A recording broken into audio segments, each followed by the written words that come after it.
Hello বন্ধুরা, তোমরা সবাই কেমন আছো? অর্চনা রান্নাঘর নতুন একটা ভিডিওতে তোমাদের সবাইকে স্বাগত। আজকে একটা রেসিপি করছি। এর আগে তোমাদেরকে দেখিয়েছি শুধু চিংড়ি মাছ দিয়ে করে। আজকে অন্য একটা জিনিস দেবো, কাঁঠাল দানা। কাঁঠাল দানা দিয়ে, আলু দিয়ে, চিংড়ি মাছ দিয়ে কচুরলতি রান্না দেখাবো। তোমরা পুরো ভিডিওটা দেখতে থাকো। বন্ধুরা, একটা রেসিপি করব। এর আগেও করেছি শুধু চিংড়ি মাছ দিয়ে। আজকে আবার অন্য একটা জিনিস দেবো, তোমাদেরকে দেখাবো। কচুরলতি রান্না করব। এই যে আলু কেটে নিয়েছি, লতিটাও কেটে নিয়েছি, আর এদিকে আছে কাঁঠাল দানা, কাঁচা লঙ্কা কুচি করে নিয়েছি, চিংড়ি মাছ ধুয়ে পরিষ্কার করে নিয়েছি। এদিকে আগে থেকে জল গরম বসিয়ে দিয়েছিলাম। আলু আর লতিটা আমি সেদ্ধ করে নেব। জলটা গরম হয়ে গেছে, কেটে রাখা আলু দিয়ে দিলাম, লতিগুলোও দিয়ে দিলাম, কাঁঠাল দানাগুলো দিয়ে দিচ্ছি।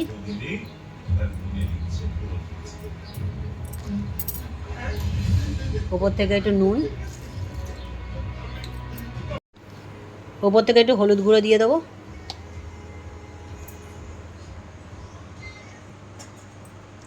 একটু নাড়িয়ে চাড়িয়ে চাপা দিয়ে দেবো।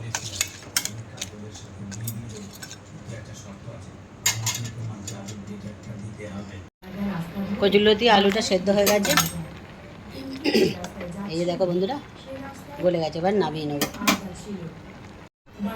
কড়া গরম হয়ে গেছে, দিয়ে দিচ্ছি সর্ষের তেল। তেলের পরিমাণটা একটু বেশি দিতে হবে। চিংড়ি মাছটা আমি নুন হলুদ মাখিয়ে নিয়েছি, আর ছোটো ছোটো করে কেটে নিয়েছি। অনেক বড় বড় চিংড়ি মাছ, তাই জন্য।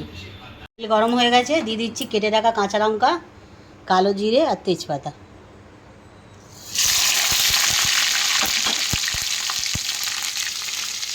ফোড়নটা ভাজা ভাজা হয়ে গেছে, চিংড়ি মাছটা দিয়ে দিচ্ছি। চিংড়ি মাছটা দিয়ে ভালো করে ভেজে নেব।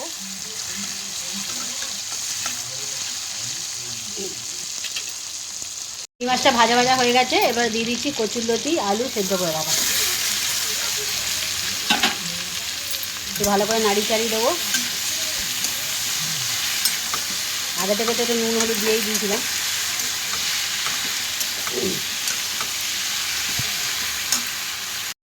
ওপর থেকে দিয়ে দিচ্ছি একটু চিনি,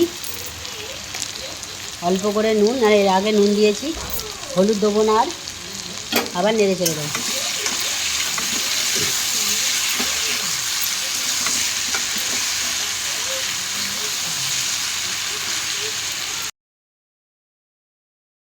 কচুরলতিটা হয়ে গেছে, এটা সুন্দর হয়েছে কালারটা, খেতেও দারুণ হবে। এবার নামিয়ে নেবো আমি।